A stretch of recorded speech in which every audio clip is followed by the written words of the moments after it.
जी कहाँ पे है?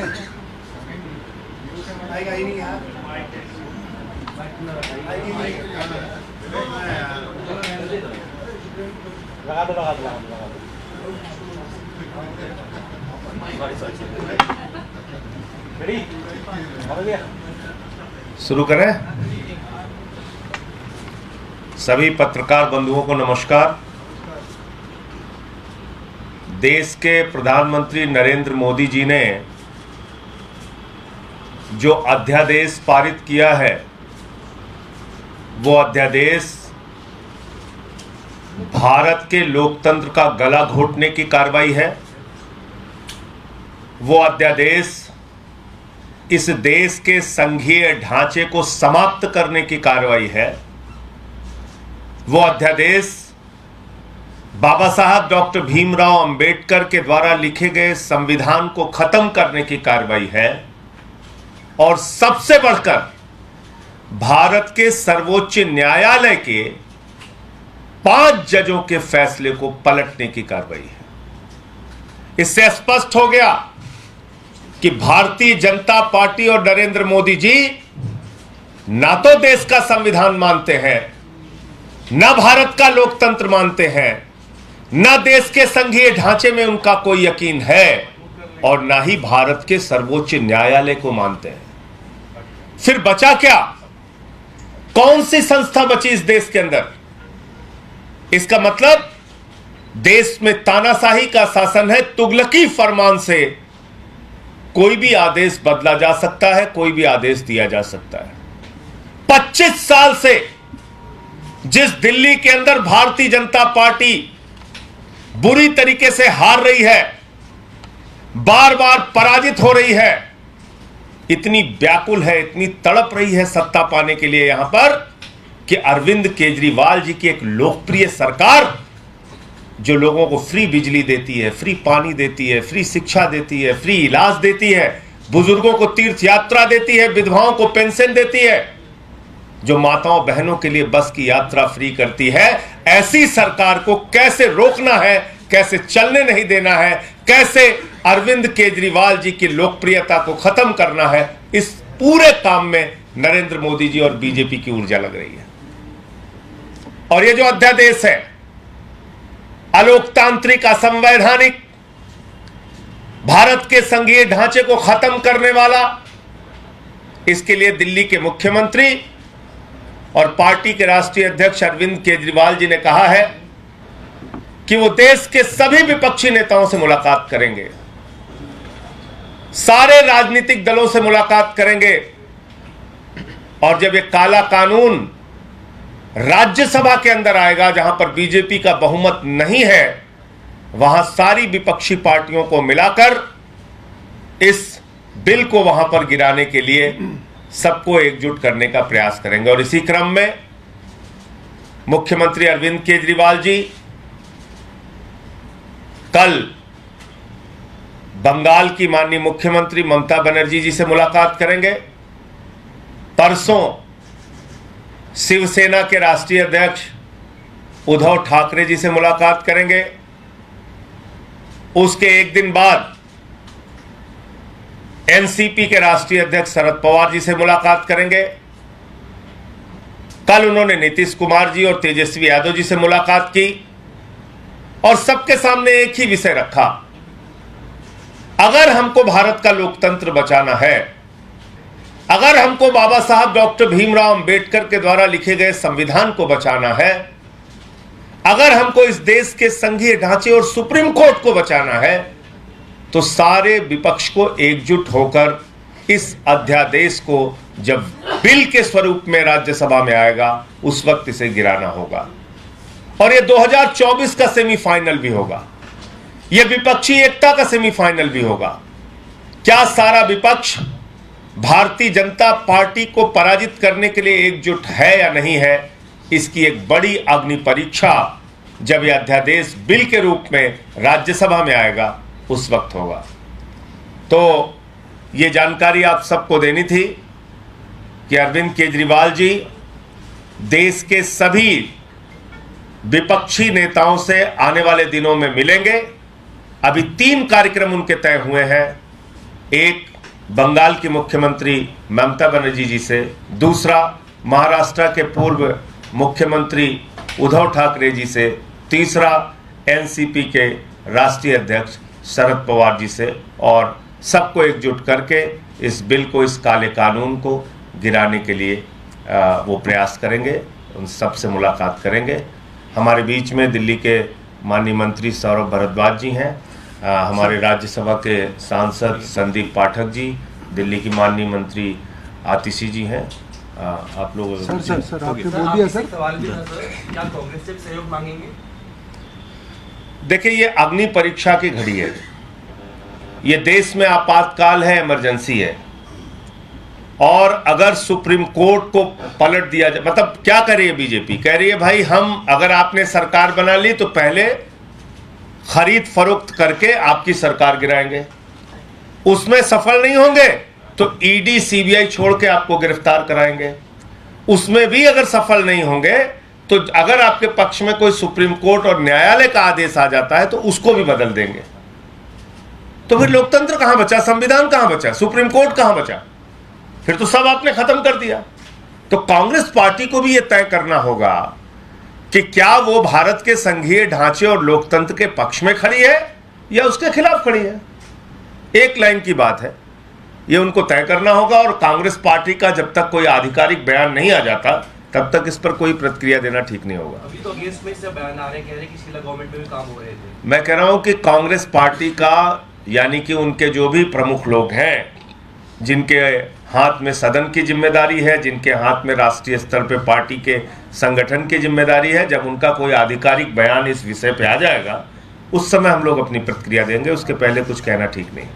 नहीं संजय भाई, आपने कहा कि विपक्ष के नेताओं से मिलेंगे, मल्लिकार्जुन खड़गे उनके पार्टी के अध्यक्ष हैं, क्या इस आउटरीच प्रोग्राम में मल्लिकार्जुन खड़गे फिलहाल आपकी लिस्ट में हैं? देखिए, मैंने आपसे कहा कि संपूर्ण विपक्षी नेताओं से माननीय मुख्यमंत्री केजरीवाल जी मिलेंगे आने वाले दिनों में। अभी 3 कार्यक्रम तय हो गए हैं, उसकी सूचना आपको दे दी, आगे जैसे जैसे कार्यक्रम तय होगा आपको बताते जाएंगे।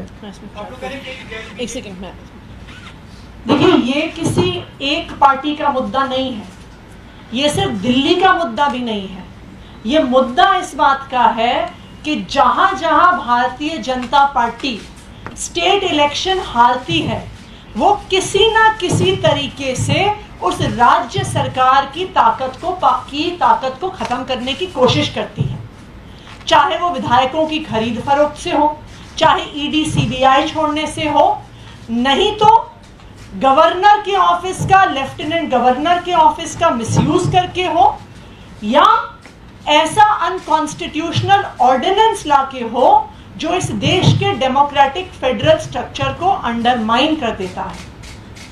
अगर केंद्र सरकार एक चुनी हुई सरकार की एक संविधान द्वारा दी गई ताकत को वापस लेने की कोशिश कर सकती है तो दिल्ली तो शुरुआत है, इसके बाद ये किसी भी राज्य में हो सकता है। और हम ये देख भी रहे हैं, जो प्रयोग भारतीय जनता पार्टी ने दिल्ली में लेफ्टिनेंट गवर्नर के साथ किया, वही प्रयोग वो फुल स्टेट्स में गवर्नर्स के साथ भी कर रहे हैं। जहां जहां पर जिस राज्य में भारतीय जनता पार्टी की सरकार नहीं है, चाहे वहां पे कांग्रेस की सरकार हो, आम आदमी पार्टी की सरकार हो, टीएमसी की सरकार हो, वहां पे गवर्नर्स को इस्तेमाल करके चुनी हुई सरकारों की ताकत छीनने की कोशिश करी जा रही है। तो ये तो देश की हर नॉन बीजेपी पावर पार्टी को, हर रीजनल पार्टी को समझना होगा कि ये प्रहार आम आदमी पार्टी पे नहीं है, ये प्रहार दिल्ली सरकार पे नहीं है, ये प्रहार लोकतंत्र पे है, ये प्रहार इस देश के संघीय ढांचे पर है, और ये प्रहार देश से भारतीय जनता पार्टी के अलावा हर पार्टी को खत्म करने का एक पहला कदम है, जिसके लिए सबको साथ आना पड़ेगा, वरना देश में संविधान नहीं बचेगा, देश में लोकतंत्र नहीं बचेगा। कई गैर भाजपा दल हैं जो भले एनडीए में न हो लेकिन बीजेपी के साथ दिखते हैं, चाहे बीजू जनता दल हो या वाईएसआरसीपी हो या बीएसपी हो, क्या उन लोगों से भी आप लोग संपर्क करेंगे? मायावती, मैंने आपको कहा कि अभी 3 नेताओं से मुलाकात का कार्यक्रम तय हुआ है, जैसे जैसे जिन जिन नेताओं से मुलाकात का कार्यक्रम तय होगा उसकी सूचना आपको दी जाएगी। सर, आज सत्येंद्र जैन जी को अस्पताल ले जाने की नौबत आई है, उनकी हालत बहुत खराब बताई जा रही है, उनका वेट भी काफी कम हो गया, सीएम ने भी उस पर चिंता जताई है, इसको लेके आप क्या? देखिए, वो तस्वीर मैंने देखी, आप लोगों ने भी देखी होगी। ये वही शख्स है सत्येंद्र जैन जिनको कोरोना के समय में खुद वो कोरोना संक्रमित हो गए थे और जिंदगी मौत से लड़के निकले थे। उनके लिए लोग दुआएं कर रहे थे कि उनकी ज़िंदगी बच जाए, और जो बच के निकले तो वो दिल्ली के लोगों के लिए काम कर रहे थे, उनकी सेवा कर रहे थे। ये वही सत्येंद्र जैन है जिनके पिता की मृत्यु हो गई कोरोना के दौरान, और पिता की मृत्यु के 2 दिन के बाद वो फील्ड में थे, लोगों की सेवा कर रहे थे। आज बीजेपी के लोग जश्न मना सकते हैं, तालियां पीट सकते हैं, खुशहाली मना सकते हैं, खुश हों, अच्छी बात है, लेकिन ये अत्याचार की पराकाष्ठा है, प्रताड़ना की पराकाष्ठा है। एक व्यक्ति जो आध्यात्मिक सोच का है, जो कहता है कि जब तक मंदिर में पूजा नहीं कर लूंगा तब तक खाना नहीं खाऊंगा, 1 साल से उसने एक अन्न का दाना ग्रहण नहीं किया है। 37 किलो उस व्यक्ति का वजन कम हो गया है। भारतीय जनता पार्टी ऐसे अगर प्रताड़ित करके मारना चाहती है हम लोगों को, तो मैंने मोदी जी के सामने पहले भी प्रस्ताव रखा था, आप लोगों के माध्यम से फिर से कह रहा हूं, केजरीवाल से अगर इतनी नफरत है, आम आदमी पार्टी से अगर इतनी ज्यादा नफरत है, तो ऐसी प्रताड़ित मत करो। हम लोगों को किसी चौराहे पे खड़े करके गोली मार दो, शर्म आनी चाहिए। एक ऐसा व्यक्ति जिसने मोहल्ला क्लिनिक का मॉडल दिया जो पूरी दुनिया में आज प्रसिद्ध है, एक ऐसा व्यक्ति जो कोरोना के समय में अपनी जिंदगी की परवाह किए बगैर दिल्ली वालों की सेवा कर रहा था, आप ऐसे आदमी को खुश हो रहे हो, जश्न मना रहे हो, ताली पीट रहे हो, हाँ देखो इसका वजन कम हो गया है, तो ये तो बिल्कुल मरणासन्न हो गया, ये तो बेचारा एकदम ऐसे खड़े भी नहीं हो पा रहा है। तो ठीक है, वक्त है, समय है, हम लोग भी झेल रहे हैं, बर्दाश्त कर रहे हैं। बाकी मोदी जी से मैं इतना ही कहना चाहता हूं कि मोदी जी, क्रूरता की भी पराकाष्ठा होती है, इतनी क्रूरता मत करो, ये अच्छी बात नहीं है। जी, राज्यसभा में जो बिल आएगा, तमाम विपक्षी पार्टी तो बैठक की जा रही है, रणनीति पर चर्चा हो रही है, क्या आप ये कह रहे हैं कि वहां से एक स्थिति साफ हो जाएगी कि 2024 में विपक्षी एकता किधर जा रही है, क्योंकि आपने उसके लिए सेमीफाइनल शब्द का इस्तेमाल कर दिया? देखिए, लोग कहते हैं कि भाई बीजेपी के खिलाफ सबको एकजुट होने की जरूरत है, ये भी कहते हैं कि लोकतंत्र को बीजेपी खत्म कर रही है, संघीय ढांचे को खत्म कर रही है, संविधान को खत्म कर रही है। तो ये सवाल सिर्फ आम आदमी पार्टी और अरविंद केजरीवाल जी का नहीं है, ये सवाल है भारत के लोकतंत्र का, ये सवाल है भारत के संविधान का, ये सवाल है हमारे संघीय ढांचे का। तो अगर ऐसा राजनीतिक पार्टियां मानती हैं तो उसकी एकजुटता जब ये बिल के स्वरूप में आएगा अध्यादेश, तो उस वक्त दिखाने की जरूरत है। सबको एक साथ आकर इस बिल को गिराना चाहिए, क्योंकि बीजेपी के पास नंबर नहीं है राज्यसभा में। सारी विपक्षी पार्टियां अगर एकजुट होती हैं तो ये बिल गिरेगा। तो उससे तस्वीर साफ हो जाएगी 2024 की। आप ये मान रहे हैं कि विपक्षी एकता को लेकर, क्योंकि बहुत सारी तैयारियां चल रही हैं। हमने कहा, केजरीवाल जी ने भी कहा कि इसका एक सेमीफाइनल है। सेमीफाइनल का मतलब एक तस्वीर सामने आएगी जहां पे विपक्षी एकजुटता पूरे देश को दिखेगी। सर, क्या कांग्रेस इसीलिए रिलक्टेंट दिख रही है कि उनको कहीं ना कहीं ये दिख रहा है कि सेमीफाइनल को लीड अरविंद केजरीवाल कर रहे हैं? तो कहीं फिर ये सवाल अरविंद केजरीवाल का नहीं है। भारत के सर्वोच्च न्यायालय के 5 जजों ने 5-0 से फैसला दिया, कहीं कोई संशय नहीं इसमें। संविधान पीठ की 5 जजों की 5-0 से जो फैसला दिया गया, उस पर अगर हथौड़ा चलाने का काम मोदी जी कर रहे हैं, तो क्या भारत के सर्वोच्च न्यायालय के अधिकारों को बचाने के लिए हमें एकजुट नहीं होना चाहिए? क्या भारत के संघीय ढांचे और लोकतंत्र और संविधान को बचाने के लिए हमें एकजुट नहीं होना चाहिए? तो इसमें सवाल कांग्रेस पार्टी या आम आदमी पार्टी का नहीं है।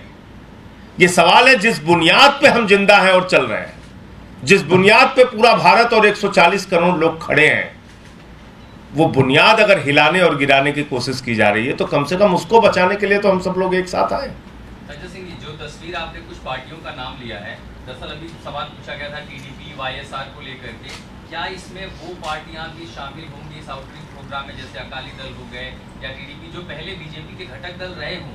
क्या आउटरीच प्रोग्राम का दायरा गैर बीजेपी या गैर एनडीए पार्टियों से आगे भी बढ़ेगा? देखिए, पहुंचेगा? देखिए, ऐसा है कि कोई एनडीए का हिस्सा बीजेडी नहीं है, एनडीए का हिस्सा वाईएसआर भी नहीं है। तो इसलिए मैं तो ये उम्मीद करता हूं कि आज देश के फेडरल स्ट्रक्चर पे अगर हमला हो रहा है, संघीय ढांचे पे अगर हमला किया जा रहा है, तो उसको बचाने के लिए सब लोग एकजुट हों, क्योंकि ये जो शुरुआत दिल्ली में हुई है, ये आप तक भी पहुंच सकती है। लेकिन जब तक, मैं फिर दोहरा रहा हूं, जब तक किसी पार्टी के नेता से मिलने का कार्यक्रम तय नहीं होता, तब तक अभी कोई जानकारी आपके साथ शेयर करना मुश्किल है। जैसे जैसे लोगों से मिलने का कार्यक्रम तय होगा, आपको बताते जाएंगे। सर, एक थोड़ा अलग सवाल है, संसद भवन का उद्घाटन होना है, ऐसे में या एक राष्ट्रपति को ही नहीं बुलाया गया है। देखिए, पहले दिन से मैं इस बात को कहता हूं, 97 वर्ष पुरानी एक संस्था है संघ, 97 वर्षों में आज तक उसका प्रमुख कोई दलित और पिछड़ा आदिवासी नहीं बना, 97 वर्षों में। और मैं बराबर इस बात को कहता हूं कि भारतीय जनता पार्टी अपनी मानसिकता से दलित, आदिवासी और पिछड़ों की विरोधी है, और इसलिए देश की आदिवासी महिला को आप राष्ट्रपति चुनावी राजनीति के लिए, उसको भुनाने के लिए तो बना देते हैं, लेकिन बताइए, भारत की संसद का उद्घाटन हो और राष्ट्रपति ना बुलाए जाए, इससे ज्यादा अपमान कोई राष्ट्रपति का हो सकता है? इससे बड़ा अपमान कोई आदिवासी समाज या दलित समाज का हो सकता है? इससे बड़ा अपमान या इससे बड़ा कोई संदेश वंचित समाज में भाजपा दे सकती है कि हम इनके विरोधी हैं? ये पूरे शोषित, वंचित, दलित, आदिवासी, पिछड़े समाज का अपमान है कि भारत की सर्वोच्च पद पर बैठी भारत की राष्ट्रपति एक आदिवासी महिला, जिनको आज संसद भवन के उद्घाटन के कार्यक्रम में नहीं बुलाया जा रहा है। इसके साथ ही मैं अगर संसद भवन की बात की तो वहाँ सेंट्रल हॉल भी नहीं है, जिसके अपना एक इतिहास रहा। सेंट्रल हॉल की जरूरत क्या है? सब लोग वहां मिलने लगेंगे, आपस में बैठने लगेंगे, बातचीत करने लगेंगे, आप जैसे कुछ वरिष्ठ पत्रकार भी आके जानकारियां लेने लगेंगे। तो इसलिए जरूरी है कि सेंट्रल हॉल नहीं होना चाहिए। ये काम तो इसीलिए कि मिलने जुलने और पत्रकारिता पे और जानकारियां देने पे पाबंदी लगी रहे, इसलिए किया जा रहा है। सेंट्रल हॉल अगर नहीं है तो धन्यवाद। Thank you.